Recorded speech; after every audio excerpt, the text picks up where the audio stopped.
तो चलो दोस्तों, हम लोग अभी सर्कुलर मोशन के अंडरस्टैंडिंग को आगे बढ़ाते हैं। और सर्कुलर मोशन के अंडरस्टैंडिंग को आगे बढ़ाने के लिए हम लोगों ने कुछ बेसिक्स देखा था। हम लोगों ने एंगुलर डिस्प्लेसमेंट देखा, हम लोगों ने एंगुलर वेलोसिटी देखी। आज हम लोग देखने वाले हैं angular acceleration. You can write it down. Next point, angular acceleration, जिसको हम लोग अल्फा से डिनोट करते हैं। ठीक है ना। अब इस एंगुलर एक्सेलरेशन को समझने के लिए हमें थोड़ा सा बेसिक्स देखना पड़ेगा, बेसिक्स ऑफ लीनियर मोशन। अब तुम लोग यहां पे कंसिडर कर सकते हो कि ये एक सरफेस है, ठीक है ना। और इस सरफेस पे हम लोगों ने क्या किया है कि एक बॉडी रखी है। तो this is the body placed on the surface, और ये बॉडी ऐसे जा रही है 10 मीटर पर सेकंड से जा रही है। डायरेक्शन ऑफ वेलोसिटी एक ही लाइन में रहेगा, डायरेक्शन ऑफ वेलोसिटी चेंज नहीं होगा, ठीक है। सो एक ही डायरेक्शन में वेलोसिटी है और 10 मीटर पर सेकंड उसकी इनिशियल वेलोसिटी है, ठीक है ना। अब ऐसा होता है कि थोड़ी देर के बाद यहां पे जब ये बॉडी आती है उसकी वेलोसिटी 20 मीटर्स पर सेकंड हो जाती है। अब यहां पे वेलोसिटी अगर उसकी 20 मीटर्स पर सेकंड है तो इससे अपने को क्या समझा? इससे हम लोगों को यह समझ रहा है कि बॉडी की वेलोसिटी बढ़ रही है। सो मैं कुछ क्वेश्चंस पूछूंगा। क्या यहां पे चेंज इन द वेलोसिटी है? Change in the magnitude of velocity है क्या? मैंने क्या बोला कि बॉडी की वेलोसिटी की डायरेक्शन कांस्टेंट है। बॉडी की वेलोसिटी की डायरेक्शन कांस्टेंट है, लेकिन उसका मैग्नीट्यूड तो चेंज हो रहा है। तो मैंने क्या बोला, ये वेलोसिटी है ना, वेलोसिटी का मैग्नीट्यूड और उसका चेंज, वेलोसिटी का मैग्नीट्यूड उसका चेंज है क्या? हाँ है। Change in magnitude of velocity है। Change in magnitude of velocity है मतलब नॉट इक्वल टू जीरो। अगर इक्वल टू जीरो होता तो चेंज नहीं होता। मैं देखो स्टेटमेंट ऐसा है, चेंज है तो चेंज है तो नॉट इक्वल टू जीरो, और चेंज नहीं है, अगर कोई क्वांटिटी का चेंज नहीं है तो इक्वल टू जीरो होता है, ठीक है। तो इसको लिखूंगा मैं ऐसे, वेलोसिटी का मैग्नीट्यूड का change not equal to zero, velocity की डायरेक्शन। अब हम लोगों को पता है कि यूनिट वेक्टर वेलोसिटी का क्या देता है? डायरेक्शन। तो वेलोसिटी का डायरेक्शन हो गया वी कैप, उसमें चेंज नहीं है। समझा नहीं। देखो ना, मैंने क्या बोला, बॉडी लाइन में जा रही है, स्ट्रेट लाइन में जा रही है, बॉडी स्ट्रेट लाइन में जा रही है, स्ट्रेट लाइन में जा रही है। और अगर बॉडी स्ट्रेट लाइन में जा रही है तो वेलोसिटी का डायरेक्शन, तो ये क्या हो गया? डायरेक्शन। तो इसको बोलेंगे डायरेक्शनल चेंज। क्या बोलेंगे इसको? Directional change. वेलोसिटी की डायरेक्शन आ गई वी कैप से, उसमें होने वाला चेंज, तो डायरेक्शन में होने वाला चेंज है क्या? नहीं है, इसका मतलब जीरो है। ये कौन सा चेंज हुआ? मैग्नीट्यूडल चेंज। मैग्नीट्यूड चेंज है ना। तो वेलोसिटी का मैग्नीट्यूड, उसमें चेंज है ना सर, मैग्नीट्यूड तो चेंज हुआ है, मैग्नीट्यूड चेंज हुआ है, इसका मतलब जीरो नहीं है, इसका मतलब नॉट इक्वल टू जीरो। और अगर वेलोसिटी में चेंज प्रेजेंट है तो एक्सेलरेशन है कि नहीं? अपना नेक्स्ट पॉइंट, एक्सेलरेशन है सर, है ना। और अगर एक्सेलरेशन है तो इसका मतलब उस एक्सेलरेशन की कुछ तो डायरेक्शन भी होगी, है ना। सो एक्सेलरेशन है तो एक्सेलरेशन की डायरेक्शन क्या है? What is the direction of acceleration? वो क्या है? तो कभी भी डायरेक्शन निकालने के लिए हमेशा दो क्वेश्चंस पूछे जाते हैं, दो क्वेश्चंस, ठीक है। अब तक जो हम लोग एक्सेलरेशन देख रहे हैं ना, वो एक्सेलरेशन लीनियर मोशन में ही देख रहे हैं। अब हम लोगों ने कर्व्ड मोशन में अब तक एक्सेलरेशन नहीं देखा है। हालांकि हम लोगों ने कर्व्ड मोशन देखी है, प्रोजेक्टाइल मोशन, लेकिन उसमें हम लोगों ने एक्सेलरेशन कैलकुलेट नहीं किया है। तो यहां पे मैं जो एक्सेलरेशन बात कर रहा हूं, that is due to only magnitudal change, उसके बारे में बात कर रहा हूं। डायरेक्शन चेंज का आने वाला है, टेंशन ना ले। तो एक्सेलरेशन है क्या इस मोशन में? हाँ सर एक्सेलरेशन है। तो उसकी डायरेक्शन कैसे कैलकुलेट करें?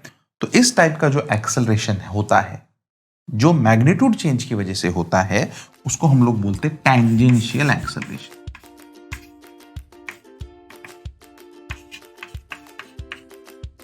The type of acceleration present due to magnitudal change in velocity, उसको क्या बोलेंगे? Tangential acceleration. ठीक है ना? तो मैग्नीट्यूडल चेंज की वजह से जो एक्सेलरेशन होता है वो टैंजेंशियल एक्सेलरेशन होता है, और ये आज तक हम लोगों ने देखा है, आज तक का लाइव है ये। अपनी जिंदगी में आज तक जो एक्सेलरेशन हम लोगों ने देखा है ना, वो कौन सा है? Tangential acceleration. आज तक, आज तक की खबर, ताजा खबर, आज तक हम लोगों ने टैंजेंशियल एक्सेलरेशन के बारे में ही बात की है, डायरेक्शन चेंज के बारे में बात नहीं की है। मैं डायरेक्शन चेंज के बारे में बात करूंगा, बिल्कुल टेंशन ना ले। तो इस टैंजेंशियल एक्सेलरेशन की हमें डायरेक्शन सोचनी है। तो डायरेक्शन सोचने के लिए मैंने क्या बोला? दो चीजें इंपॉर्टेंट है। सबसे पहले ये देखो, पहली बात, डायरेक्शन ऑफ वेलोसिटी कहां पे? डायरेक्शन ऑफ वेलोसिटी, सबसे पहली बात। ठीक है, डायरेक्शन ऑफ वेलोसिटी कहां पे है? तो वो पता है sir, direction of velocity positive x axis है, उधर है। तो डायरेक्शन ऑफ वेलोसिटी हम लोगों ने देखी। दूसरा point, if velocity increases, velocity अगर बढ़ी तो velocity and acceleration are in same direction.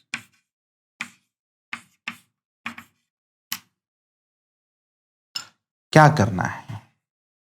सबसे पहले डायरेक्शन ऑफ वेलोसिटी कैलकुलेट करनी है, और direction of velocity find out करने के बाद ये देखना है वेलोसिटी बढ़ रही है क्या, और अगर वेलोसिटी बढ़ रही है तो वेलोसिटी और एक्सेलरेशन सेम डायरेक्शन में रहेंगे। इफ, इसका और एक पॉसिबिलिटी है, वेलोसिटी अगर कम हो रही है तो v and a are in opposite direction.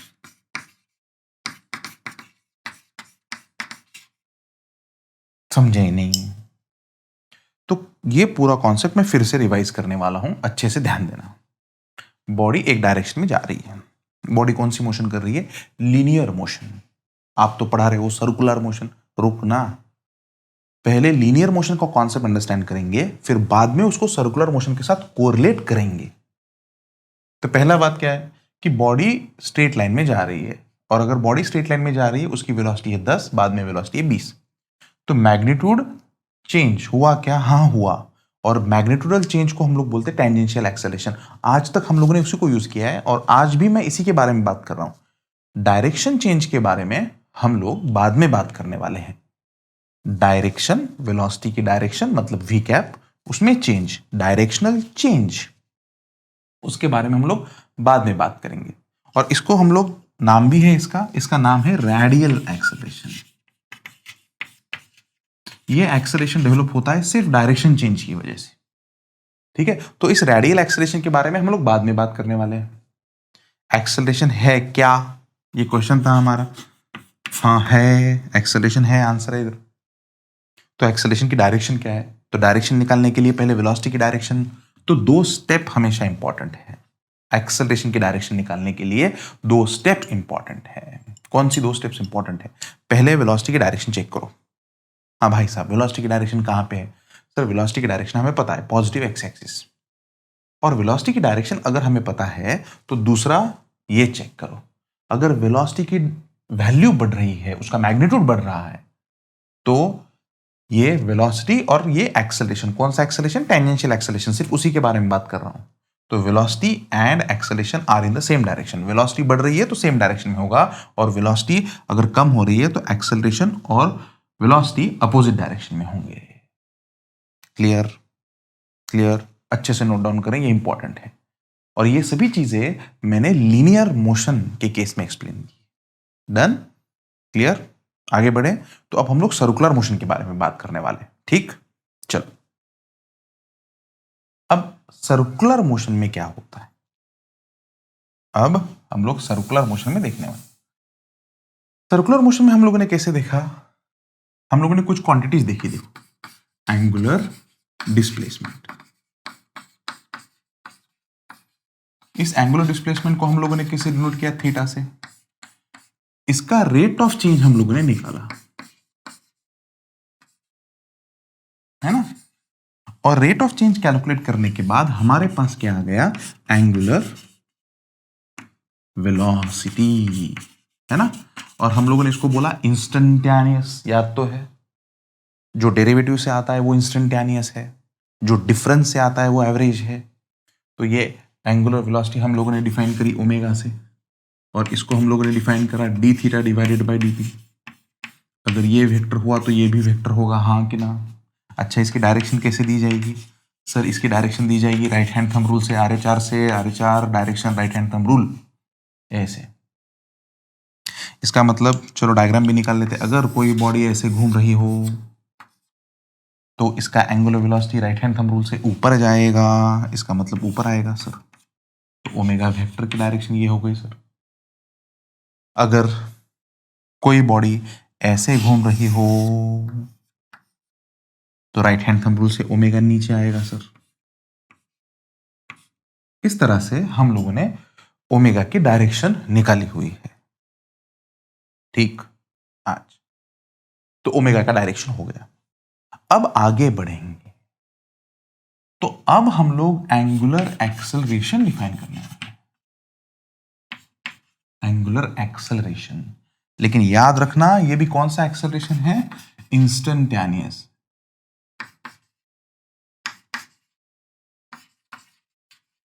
Instantaneous angular acceleration, इसको हम लोग डिनोट करेंगे अल्फा से। तो इस अल्फा वेक्टर को हम लोग लिखते हैं D omega vector divided by D. तो what is the definition of angular acceleration is rate of change of angular velocity. अब रेट ऑफ चेंज ऑफ बोल रहा हूं, इसका मतलब विथ रिस्पेक्ट टू टाइम ही है, ठीक है। तो rate of change of angular velocity with respect to time बोलने की जरूरत नहीं थी वैसे, that is called angular acceleration. लेकिन ये इंस्टेंटेनियस एंगुलर एक्सेलरेशन है। कौन सा एक्सेलरेशन है, इंस्टेंटेनियस, उस इंस्टेंट पे। हाँ, अगर हमें एवरेज एंगुलर एक्सेलरेशन निकालना है तो हम लोग ऐसा लिखेंगे omega 2 minus omega 1 divided bye T. Average के लिए ऊपर डिफरेंस लिया जाता है, हम लोग यहां पे डिफरेंस लेते हैं। इंस्टेंटेनियस के लिए हम लोग उस इक्वेशन का डेरिवेटिव लेते हैं, तो इससे इंस्टेंटेनियस मिल जाएगा। Done everyone, best sir. ऐसा ही लीनियर एक्सेलरेशन में भी हम लोगों ने देखा था। लीनियर एक्सेलरेशन में हम लोगों ने क्या देखा था, dv divided by dt, rate of change of velocity with respect to time. Acceleration, angular acceleration, rate of change of angular velocity with respect to time. और यहां पे भी हम लोग एवरेज निकाल सकते हैं। तो एवरेज अगर हमें निकालना है तो इसको हम लोग लिख सकते हैं v minus you divided by T, final velocity minus initial velocity divided by time T. और ये फॉर्मूला तुम लोगों ने बहुत से केसेस में यूज किया होगा, ठीक। अच्छा सर, तो हमारे पास इंस्टेंटेनियस आ गया, एंगुलर एक्सेलरेशन आ गया, इसकी वैल्यू भी आ गई। तो इसकी डायरेक्शन हम लोग कैसे निकालेंगे sir, direction is given by right hand thumb rule. अरे हाँ कि ना, डायरेक्शन कैसे निकालेंगे, अरे 4 बराबर है क्या, बिल्कुल नहीं। ये इस लेक्चर का इंपॉर्टेंट पॉइंट है। अब तक जितनी मेहनत मैंने करी है ना, ये सिर्फ इस पॉइंट को एक्सप्लेन करने के लिए की। तो ये पॉइंट इस लेक्चर का इंपॉर्टेंट पॉइंट है, सेंट्रल पॉइंट है। तो आज का लेक्चर इसी पॉइंट के अराउंड है, सिर्फ डायरेक्शन के अराउंड, ठीक है। तो हम लोगों ने क्या देखा, तो हम लोगों ने जब बेसिक देखा था, हम लोगों ने क्या देखा, वेलोसिटी अगर बढ़ रही हो तो वेलोसिटी और एक्सेलरेशन सेम डायरेक्शन में, बराबर। और वेलोसिटी अगर कम हो रही हो तो velocity and acceleration opposite direction में, ठीक। वैसे ही यहां पे दोस्तों, इसका डायरेक्शन हम लोग राइट हैंड थंब रूल से नहीं निकालते। इसका डायरेक्शन निकालने के लिए तुम्हें ऐसा देखना पड़ेगा। देखो ये सर्कुलर मोशन, यहां पे सपोज मान लो 10 रेडियन पर सेकेंड, कौन सी वेलोसिटी ली मैंने, एंगुलर वेलोसिटी ली। बाद में सपोज यहां पे पहुंचा 20 रेडियंस पर सेकेंड, बराबर, ये इस डायरेक्शन में घूम रहा है। तो सबसे पहले ओमेगा की डायरेक्शन निकालें। ओमेगा की डायरेक्शन निकालने के लिए कोई प्रॉब्लम नहीं है। Omega direction is given by right hand rule. बराबर अप्लाई कर रहा हूं क्या? नहीं, ऐसे। तो ओमेगा की डायरेक्शन ऊपर। तो भाई साहब ये ओमेगा वेक्टर आ गया सर, बराबर। अब सोचें, ओमेगा बढ़ रहा है कि कम हो रहा है? ओमेगा बढ़ रहा है कि कम हो रहा है? तो ओमेगा बढ़ रहा है। डायरेक्शन ऑफ मोशन में जाके देखो, 10 का 20 हुआ, ओमेगा बढ़ रहा है। और ओमेगा अगर बढ़ रहा है तो ये जो अल्फा होगा ये इसी के डायरेक्शन में होगा। वेलोसिटी बढ़ी तो अल्फा ओमेगा के डायरेक्शन में। क्लियर? ठीक। चलो let us take this example. मान लो कि ये बॉडी ऐसी है, यहां पे सर्कुलर मोशन कर रही है, यहां पे पहले 20 था, बाद में यहां पे आने के बाद 10 हुआ मास। और मोशन जो है ये मोशन ऐसी है। क्या बोला मैंने सबसे पहले? ओमेगा की डायरेक्शन निकालें। तो ओमेगा की direction right hand thumb rule से, पार्टिकल ऐसे घूम रहा है तो ऐसे घूम रहा है तो डायरेक्शन ऊपर। तो डायरेक्शन ऊपर की वजह से ओमेगा अपने पास आ गया ऊपर। ओमेगा भाई साहब आप ऊपर आ जाओ, ओमेगा ऊपर। ठीक है, ओमेगा की वैल्यू ऊपर आ गई। हाँ हाँ हाँ हाँ, चलो ठीक है। अब सोच, ओमेगा बढ़ रहा है कि कम हो रहा है? सर ओमेगा तो कम हो रहा है। डायरेक्शन ऑफ मोशन में जाके देखो, ओमेगा तो कम हो रहा है सर। तो अल्फा उसको अपोज करेगा। अपोज करेगा इसका मतलब अल्फा की डायरेक्शन भाई साहब नीचे आएगी। समझा नहीं? समझा नहीं? बेसिक क्या है? What is the basic?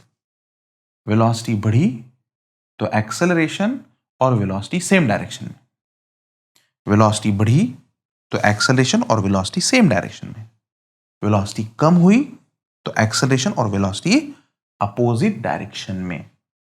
चल आगे, इस मोशन को देख, ऐसे इधर और ये ऐसे क्लॉकवाइज मोशन है।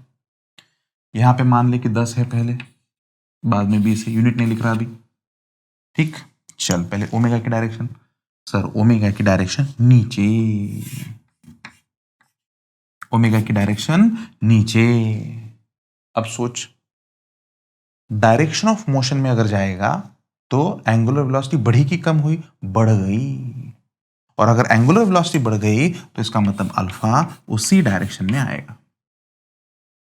समझा? समझा? चल आगे इधर देख, यही मोशन, सेम मोशन, यहां पे ऐसे, यहां पे ऐसे, सेम डायरेक्शन, यहां पे 20, यहां पे 10। क्या अब तुम लोग अल्फा का डायरेक्शन निकाल सकते हो? निकालो अल्फा का डायरेक्शन क्या होगा।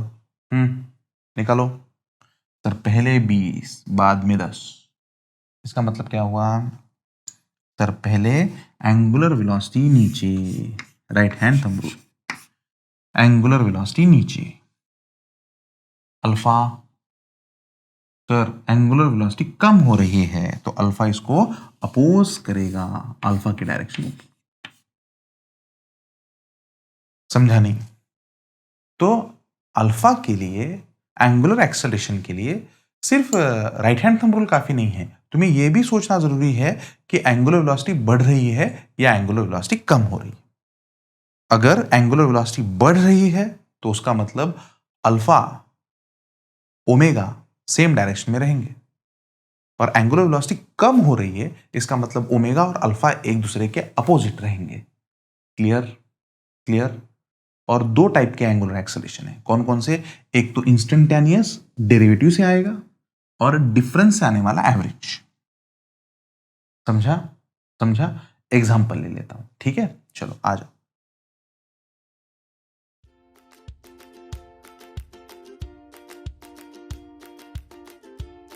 मान लो कि तुम्हें थीटा का वैल्यू दिया गया है, theta t³ minus 2t² plus t plus 4। Done? अब तुम्हें t इक्वल टू 1 पे ओमेगा कितना है ऐसा पूछा, तो इसको बोलते हैं इंस्टेंटेनियस। इंस्टेंटेनियस के लिए टाइम की वैल्यू दी जाती है। क्या दी जाती है? टाइम की वैल्यू दी जाती है। तो इसका मतलब हम लोग क्या देखेंगे, सर ओमेगा अगर निकालना है तो D theta divided by D T, derivative low instantaneous, इसका डेरिवेटिव लो 3t square minus 4t plus 1, 4 का डेरिवेटिव 0। अब t की वैल्यू रखो 1, तो ओमेगा की वैल्यू आएगी 3, 1 का स्क्वायर माइनस 4 इंटू 1, भगवान बचा है प्लस 1। अरे बात है, क्या बात है, देखो ओमेगा 0, इसका मतलब सर्कुलर मोशन चालू नहीं हुआ है।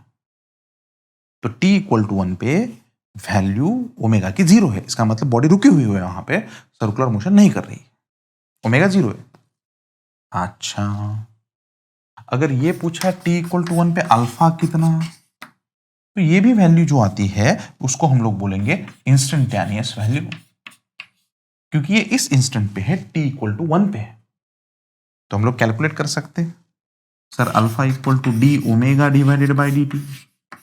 चलिए ठीक है, ओमेगा इसका डेरिवेटिव ले 6t माइनस 4, टी की वैल्यू 1 रखें, आइए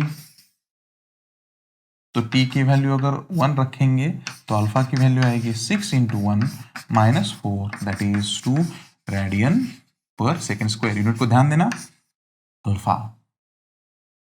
अब ये जो वैल्यू आई ये इंस्टेंटेनियस वैल्यू आई, लेकिन अगर इसी क्वेश्चन में अगर मुझे ऐसा पूछा होता, देखो इसी क्वेश्चन को चेंज करता हूं, what is alpha between t equal to 1,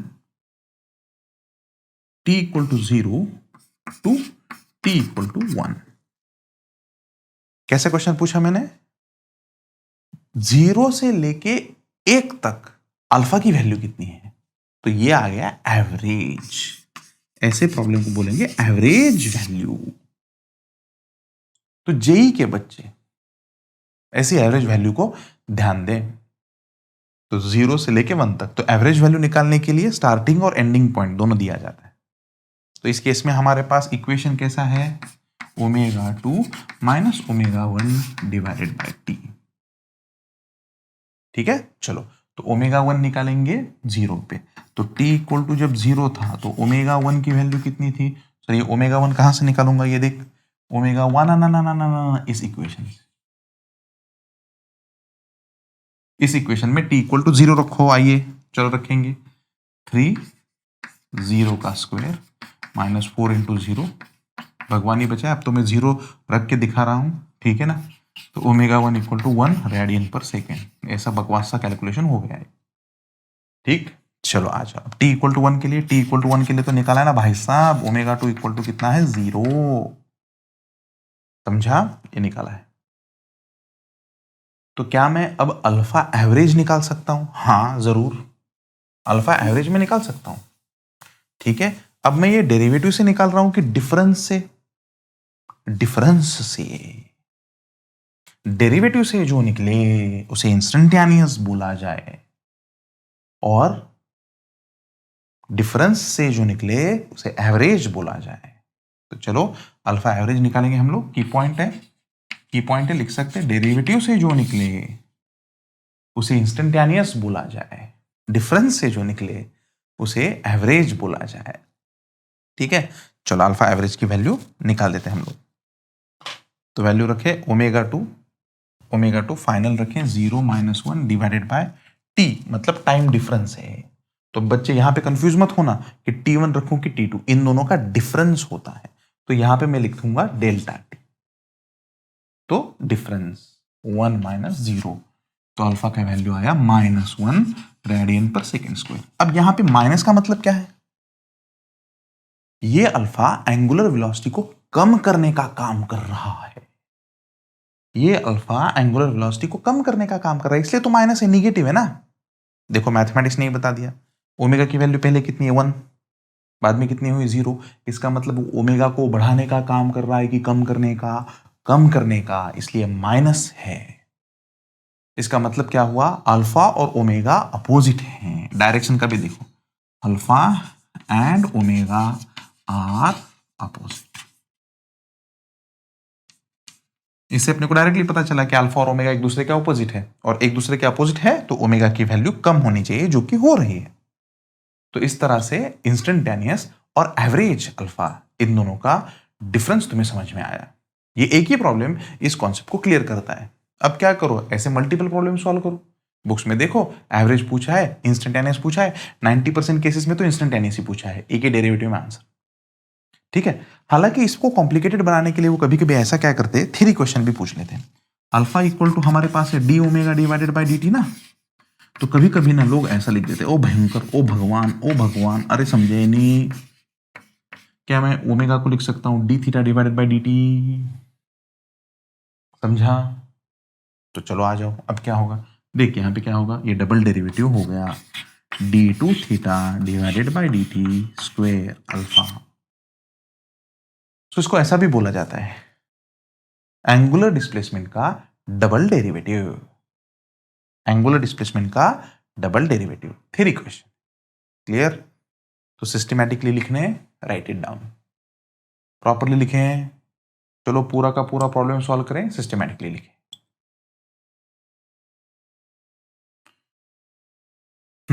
लिख के हो गया क्या? चलो इसमें और एक एडिशनल पॉइंट है, देखो यहां पे इसी इक्वेशन को हम लोग थोड़ा अलग भी रिप्रेजेंट कर सकते हैं। अब कौन से इक्वेशन के बारे में बात कर रहे हो सर? अबे इसी इक्वेशन के बारे में बात कर। एक तो डबल डेरिवेटिव हो गया, नहीं तो इसको बहुत सारी बुक्स में ऐसा भी लिखा है, देखो alpha equal to D omega divided by D T. अब D omega divided by D theta into D theta divided by D T. समझा क्या है ये? डी थीटा से मल्टीप्लाई, डी थीटा से डिवाइड, ये क्या रिप्रेजेंट करता है? ओमेगा। तो alpha omega D omega divided by D theta, ऐसा भी लिख सकते हैं। और ये भी बहुत इंपॉर्टेंट इक्वेशन है। तो ऐसे प्रॉब्लम्स में जिसमें अल्फा और ओमेगा थीटा इनके बीच में अगर कुछ रिलेशन दिया होगा, तो हम लोग डायरेक्ट ओमेगा के फॉर्म में भी इसकी वैल्यू कैलकुलेट कर सकते हैं। ठीक है, थीटा के फॉर्म में दिया होगा सपोज ओमेगा की वैल्यू, तो थीटा के फॉर्म में दिया होगा तो हम लोग थीटा के फॉर्म में दोनों की वैल्यू कैलकुलेट कर सकते हैं। तो अल्फा का ये इंपॉर्टेंट पॉइंट था। डन। चलो आ जाओ आगे बढ़ते हैं। थोड़ा कंसेप्ट को समझने के लिए हम लोग लीनियर वेलोसिटी और सर्कुलर मोशन, इन दोनों का कंपैरिजन देखने वाले। तो एक तरफ मैं कंसीडर करूंगा लीनियर मोशन, सॉरी मोशन के बारे में हम लोग बात करेंगे, है ना, लीनियर मोशन इस तरफ, और एंगुलर मोशन, या इसको हम लोग बोलेंगे सर्कुलर मोशन। तो सर्कुलर मोशन कंसीडर कर लो इधर। तो लीनियर मोशन में हम लोग डिस्प्लेसमेंट कंसीडर कर सकते हैं, एंगुलर मोशन में या सर्कुलर मोशन में हम लोग एंगुलर डिस्प्लेसमेंट कंसीडर करते हैं थीटा। यहां पे हमारे पास वेलोसिटी होता है, यहां पे होता है एंगुलर वेलोसिटी, यहां पे होता है एक्सेलरेशन। ध्यान रखें मैंने सिर्फ टेंजेंशियल एक्सेलरेशन के बारे में बात करी है, तो टेंजेंशियल एक्सेलरेशन के बारे में ही बात कर रहा हूं। तो मैग्नीट्यूड चेंज के बारे में बात कर रहा हूं, डायरेक्शन चेंज के बारे में मैंने अब तक बात नहीं करी, मैं करूंगा। तो मैग्नीट्यूड की वजह से जो एक्सेलरेशन होता है मैग्नीट्यूडल चेंज की वजह से, वो ए है। यहां पे हम लोगों ने कंसिडर किया अल्फा। ठीक, यहां पे इक्वेशन कैसे यूज करता है, तो यहां पे होती है यूनिफॉर्मली एक्सेलरेटेड मोशन, यूएएम। तो तुम्हें काइनेमेटिकल इक्वेशंस भी पता होंगे। अब एक्सेलरेशन का बेसिक इक्वेशन तो तुम्हें पता ही है ना, v minus you divided by T, average का। तो यहां पे भी omega 2 minus omega 1 divided by T. Uniformly accelerated motion, इसका मतलब एक्सेलरेशन कांस्टेंट होगा, तो यहां पे अल्फा कांस्टेंट होगा। क्लियर? यहां पे फर्स्ट इक्वेशन ऐसे लिखा जाएगा v equal to U plus A T. तो final velocity, initial velocity, acceleration. तो final angular velocity omega 2, initial angular velocity omega 1 plus A acceleration, angular acceleration into T, बराबर। चलो यहाँ पे डिस्प्लेसमेंट होता है S equal to U T plus half A T square, है कि नहीं? ऐसा इक्वेशन होता है इधर। तो डिस्प्लेसमेंट की बजाय एंगुलर डिस्प्लेसमेंट, और इस एंगुलर डिस्प्लेसमेंट को तुम लोग उस फॉर्मूले में भी लिख सकते हो 2 पाई इंटू एन, है ना? N are the number of rotations. तो ये नंबर ऑफ रोटेशंस का अगर दिया होगा उसकी वैल्यू, तो हम लोग थीटा की वैल्यू निकाल सकते हैं। लेकिन यहां पे अगर इसके फॉर्म में लिखना है तो theta displacement angular displacement equal to initial angular velocity, sorry initial velocity, यहां पे initial angular velocity T plus half, half का तो कंपैरिजन हाफ ही होगा, acceleration angular acceleration T square, time तो सेम ही है। यहां पे होगा V square equal to U square plus 2as, final velocity square equal to initial velocity square plus 2as। इधर क्या होगा?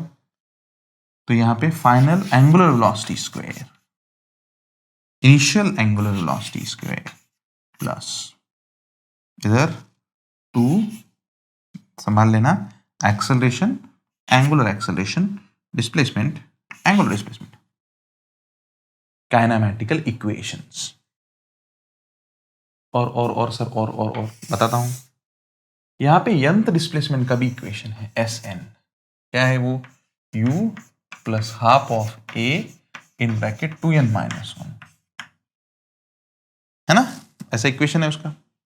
इधर कैसा इक्वेशन है? थीटा एन, nth सेकेंड में हुई हुई displacement, initial angular velocity, initial velocity, initial angular velocity plus half acceleration angular acceleration 2n minus 1 bracket close, ऐसे। ठीक, अच्छा। और क्या है? और बहुत सारी चीजें हैं, ठीक है। इसका और एक एडिशनल इक्वेशन मैं यहां पे डिराइव कर सकता हूं। देखो यहां पे इस इक्वेशन को थोड़ा सा देख लेना। तो इस इक्वेशन से मैं ऐसे लिख सकता हूं 2 alpha theta that is equal to omega 2 square minus omega 1 square. तो ये इसी 4 इक्वेशन से ही तो बना है, लेकिन बहुत सारे लोग इसको 5th इक्वेशन भी बोलते हैं, लेकिन इन्हीं इक्वेशन से बना हुआ है। तो मैंने क्या किया, ओमेगा 1 स्क्वायर को इधर लिया। अभी ए स्क्वायर माइनस बी स्क्वायर है ना ये, तो 2 अल्फा थीटा, इसको हम लोग लिख सकते हैं ओमेगा 2 माइनस ओमेगा 1, यहां पे लिख सकते हैं ओमेगा 2 प्लस ओमेगा 1।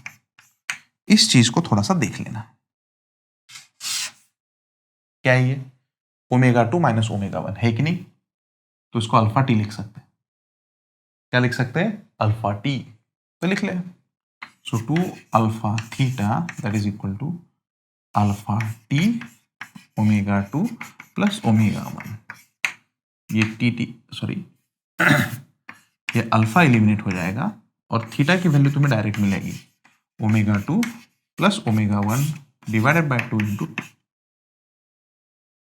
तो यहां पे फाइनल एंगुलर वेलोसिटी और initial angular velocity divide by 2, इसका मतलब इसका एवरेज आता है इधर इंटू टी। यहां से डायरेक्ट तुम लोग थीटा निकाल सकते हैं। और इंपॉर्टेंट पार्ट है, इसको हम लोग ऐसा भी लिख सकते हैं 2 पाई एन, एन मतलब नंबर ऑफ रोटेशंस। ध्यान देना इधर 2, ये होगा 2 पाई एन 2, ये होगा 2 पाई एन 1 और ये होगा टी, ये कैंसिल होगा।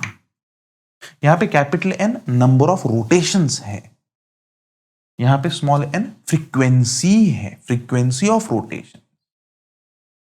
तो इसको हम लोग ऐसा भी लिख सकते हैं number of rotations that is equal to n1 plus n2 divided by 2 into T.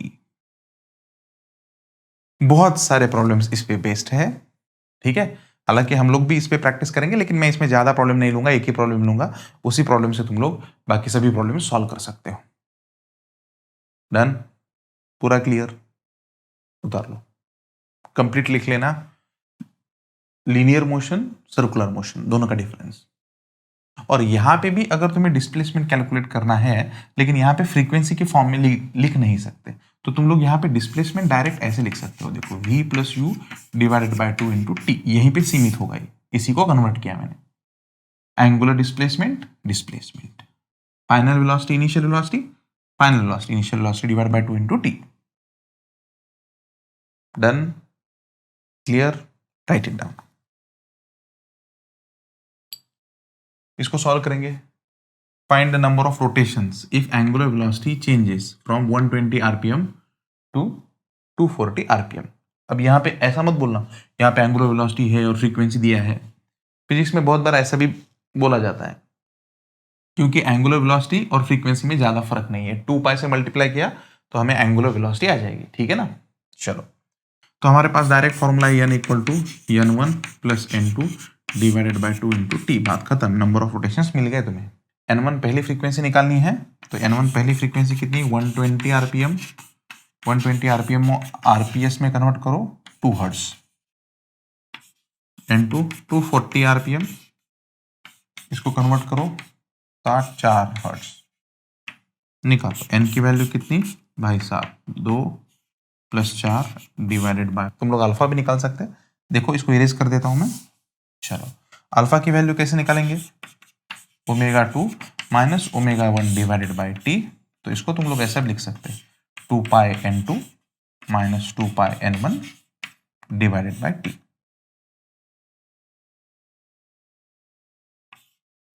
2 pi common, n2 minus n1 divided by T. करते बैठो, 2 पाई n2 minus n1 2 divided by T 5, तो ये 2/5। अल्फा पॉजिटिव आया, इसका मतलब एंगुलर वेलोसिटी बढ़ रही है। तो एंगुलर वेलोसिटी बढ़ रही है, सही answer.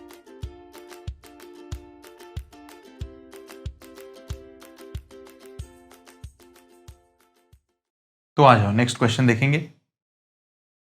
Find the ratio of angular displacement in first t seconds to next t seconds if a body performs circular motion from rest। तो ऐसा प्रॉब्लम हम लोगों ने लीनियर मोशन में भी लिया है, यहां पे भी लेंगे। और इस प्रॉब्लम में सबसे खास बात क्या है, नेक्स्ट। नेक्स्ट ये वर्ड इंपॉर्टेंट है। अब आजकल ऐसे प्रॉब्लम कोई नहीं पूछता है, लेकिन फिर भी अभी लेना है बोल के लेना है, ठीक है ना। टेस्ट वेस्ट में आ गया तो आंसर कर देना, लेकिन मेरे को नहीं लगता कि ऐसे प्रॉब्लम अभी आएंगे। अब आया तो सॉल्व कर देना, ठीक। चलिए आइए, तो यहां पे t equal to 0, body rest पे है, ओमेगा 1 इक्वल टू 0, और यहां पे बॉडी यहां से यहां तक गई, उसको t टाइम हुआ डिस्प्लेसमेंट θ1, यहां से यहां तक। अब यहां से आगे नेक्स्ट t टाइम हुआ और यहां पे डिस्प्लेसमेंट हुआ θ2। This is our starting point, तो ये हमारा रेफरेंस पॉइंट है। This is our reference. हम लोग जब भी काइनेमेटिकल इक्वेशन अप्लाई करेंगे यहां से अप्लाई करेंगे, तो इसलिए पूरे प्रॉब्लम के लिए वैल्यू जो होगी यहां से कैलकुलेट होगी। तो एक बार अगर रेफरेंस हम लोगों ने सेलेक्ट किया तो उसी रेफरेंस पे हम लोग कांस्टेंट रहेंगे, ठीक। चलो, तो हम लोग पहला काइनेमेटिकल इक्वेशन, आई थिंक दूसरा काइनेमेटिकल इक्वेशन है omega T plus half of alpha T square. This is the kinematical equation. तो पहली डिस्प्लेसमेंट θ1, एंगुलर वेलोसिटी 0 है starting from rest, half time हो गया भाई साहब टी स्क्वायर। पहला इक्वेशन आ गया।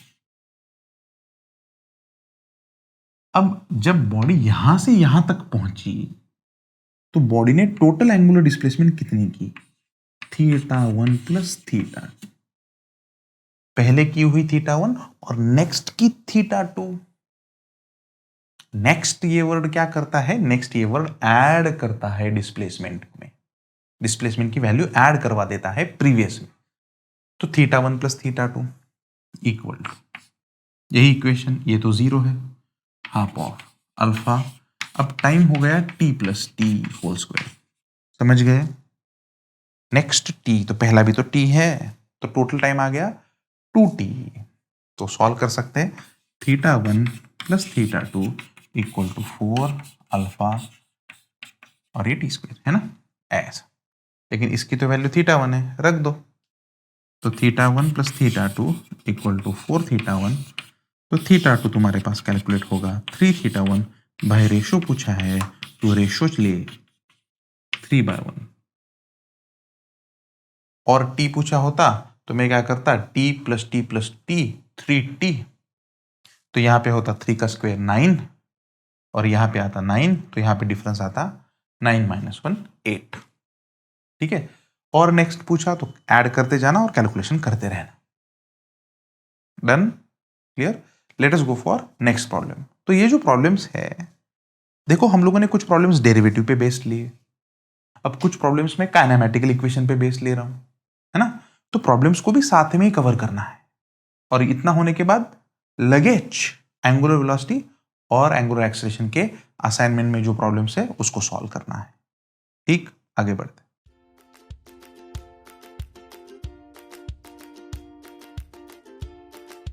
चलो आ जाओ।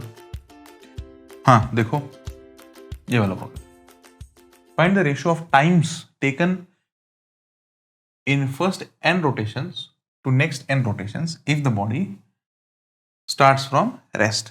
अभी हालांकि ये प्रॉब्लम सर्कुलर मोशन के बारे में ही बात कर रहा हूं, और इसका वर्डिंग थोड़ा सा चेंज वेंज हो सकता है।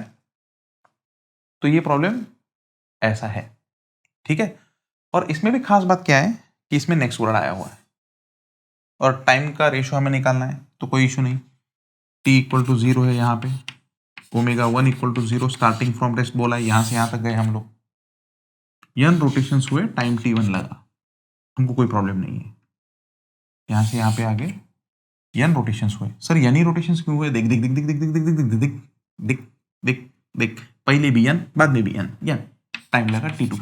ये नेक्स्ट टाइम है, ध्यान देना। ये टोटल टाइम कितना होगा? t1 प्लस t2, और टोटल टाइम होगा t1 प्लस t2 बराबर।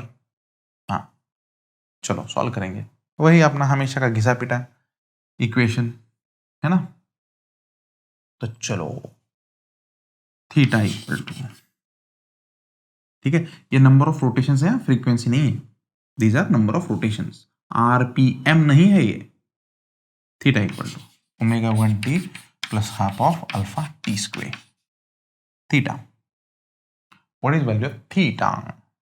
थीटा का वैल्यू n रोटेशंस है, तो इसका मतलब 2 पाई इंटू n, यहां से यहां तक उसने n रोटेशंस किए, इक्वल टू रेस्ट में है half alpha T t1 square, time t1 लगा, इक्वेशन नंबर 1 मस्त। अब हमारा यही रेफरेंस पॉइंट है, तो जो भी इक्वेशंस अप्लाई करेंगे, अभी जो भी इक्वेशंस हम लोग अप्लाई करेंगे इसी रेफरेंस पॉइंट से अप्लाई करेंगे, क्योंकि ये रेफरेंस पॉइंट है अभी। तो यहां से अगर हम लोग टोटल देखेंगे, है ना, तो यहां पे टोटल अब इस पॉइंट तक जाने तक कितने रोटेशंस हुए? n plus n to n।